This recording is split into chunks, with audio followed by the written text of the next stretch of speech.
And do you want to add some specific use cases where you have seen success? So I think like when we think about use cases and tokenizing assets, there's kind of two different flavors at this point.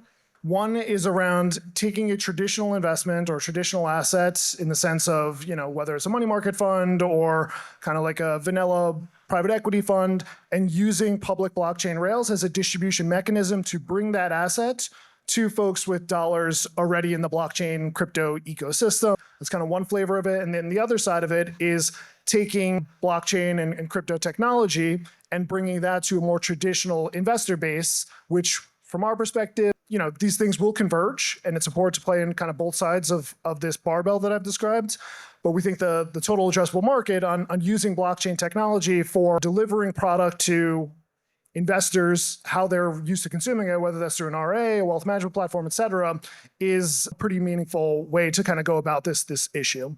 And so when we think about like the key issues of delivering alternatives, it's really around data management, where you have very poor data sharing amongst fund managers, distributors, and fund administrators. And then two, that's compounded by just the challenge of moving a dollar from a client account to a fund manager. Today, it's generally accomplished with wires, sometimes bundled together.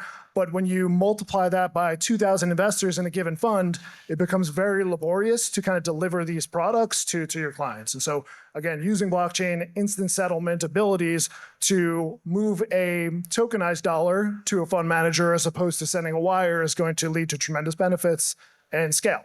I would just add to private credit specifically, it is a very well-suited asset class for blockchain and for smart contracts because you know what payments have to be made, you know what maturities are. It's very rules-based, including when you start to securitize and structure these particular assets.